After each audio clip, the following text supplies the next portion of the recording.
اکتوبر یوم سیاہ کے دن کے موقع پر سفارت خانہ پاکستان ویانا میں یوم یکجہتی کشمیر کے سلسلہ میں سفیر پاکستان آفتاب احمد کھوکھر کی زیر سرپرستی ایک تقریب منگل کی شام منعقد کی گئی۔ پاکستان اور کشمیر کے تارکین وطن برادری کے نمائندوں کے علاوہ آسٹریا کے شہریوں نے بھی اس تقریب میں شرکت کی۔ تقریب کا آغاز طاہر کی تلاوت قرآن پاک سے کیا گیا۔ اسٹیٹ سیکریٹری کے فرائض فرسٹ سیکریٹری لیاقت علی وڑائچ نے ادا کرتے ہوئے مہمانوں کو سفارت خانہ میں خوش آمدید کہا اور یوم سیاہ کی تقریب میں شرکت کرنے پر شکریہ ادا کیا۔ یوم یکجہتی کشمیر کے موقع پر صدر مملکت اور وزیر اعظم پاکستان کے پیغامات ڈپٹی ہیڈ آف مشن عامر سعید مغل نے حاضرین شرکا کو پڑھ کر سنائے۔ تقریب میں ایک مختصر دستاویزی فلم دکھائی گئی۔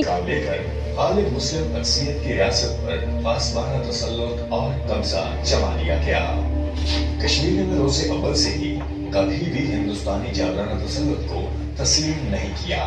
اقوام متحدہ سے متعدد بار مسئلہ کشمیر کے حل کی اپیل کی گئی۔ سیکیورٹی کونسل نے تنازع کے حل کے لیے قراردادیں بھی منظور کی، لیکن ہندوستان نے نہ تو کبھی اپنی افواج واپس بلائیں، نہ ہی کشمیریوں کو حق خود ارادیت مل سکا، جس میں IOJ کے عوام کے خلاف بھارت کی طرف سے سرزد انسانی حقوق کی خلاف ورزیوں کو اجاگر کیا گیا تھا، جو 5 اگست 2019 کو بھارت کی غیر قانونی یک طرفہ کارروائیوں کے بعد سے شدت اختیار کر گئے ہیں۔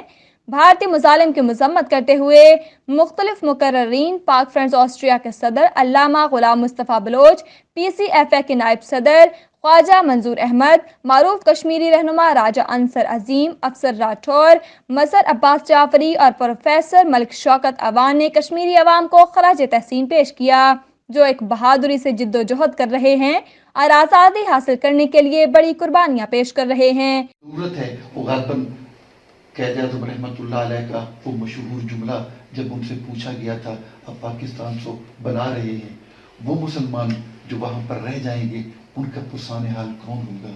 تو قائد اعظم رحمۃ اللہ نے فرمایا تھا کہ مضبوط پاکستان، اگر پاکستان مضبوط ہوگا، اس کے پاس طاقت ہوگی، قوت ہوگی، تو ان کے حقوق کا دفاع کر سکے گا۔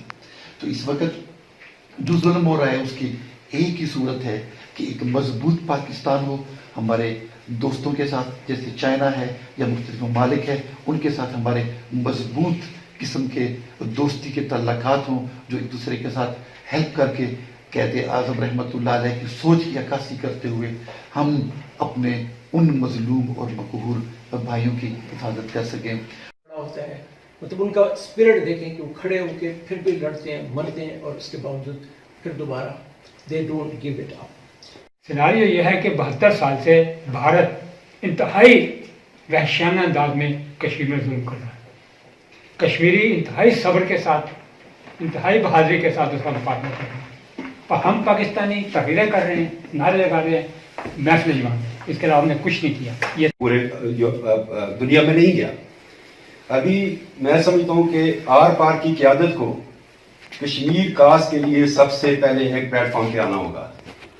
میں پاکستان کے اس موقع پہ جو ہمیشہ میں سنتا ہوں اور آج بھی ہے کہ جو میں سمجھتا ہوں کشمیر کا مسئلہ تو حل ہو چکا ہے۔ کشمیر کا مسئلہ تو یونائٹڈ نیشن نے حل کر چکا تھا۔ بہت سارے چیلنجز ہیں انڈین گورنمنٹ سے، اور انڈین گورنمنٹ چاہتی ہے کہ کشمیر بنے پاکستان کا نعرہ نہ لگے، لیکن ہم لگاتے رہیں گے۔ اس کے علاوہ کوئی دوسرا نعرہ کشمیر کی اس کی تاریخ پر پھر بیٹھتا ہی نہیں۔ ایک بات خالد صاحب نے کی کہ میں کشمیری اور میں کشمیر کی بات کرتا ہوں۔ اللہ کا احسان ہے کہ میں بھی کشمیری ہوں اور میں بھی کشمیر کی ہی بات کرتا ہوں۔ نعرہ ہمارا ایک ہی ہے، جو برصغیر کی تقسیم کا فارمولہ تھا وہ یہ تھا کہ مسلم اکثریتی علاقے پاکستان میں، ہندو اکثریتی علاقے ہندوستان میں، اور اس فارمولے کی روح سے ہم پاکستانی ہیں۔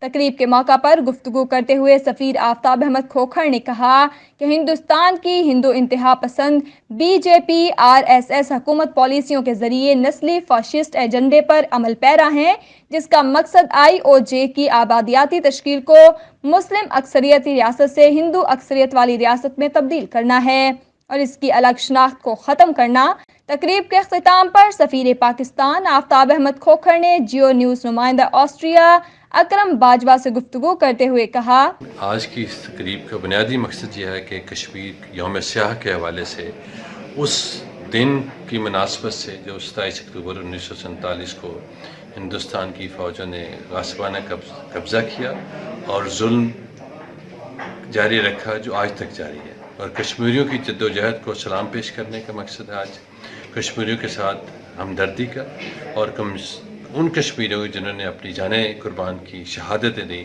ان کی روح کا احسال ثواب کے لیے، اور اقوام متحدہ کو پیغام دینے کے لیے کہ پاکستانی حکومت، پاکستان کے لوگ، پاکستان کے سفارتخانے اس چیز میں یکجا ہیں کہ کشمیریوں کو ان کا حق ملنا چاہیے، حق خود ارادیت ملنا چاہیے، ان کو ہندوستان کے ظلم سے آزادی ملنی چاہیے تاکہ کشمیر پاکستان کا حصہ بن سکے۔ کشمیر پاکستان کی شہرک ہے اور شہرک کے بغیر پاکستان نامکمل ہے۔ یہ وہ سفر ہے جو 1947 میں شروع ہوا تھا۔ انشاءاللہ یہ کامیابی سے ہمکنار ہوگا جب کشمیریوں کو ان کے حقوق مل جائیں گے۔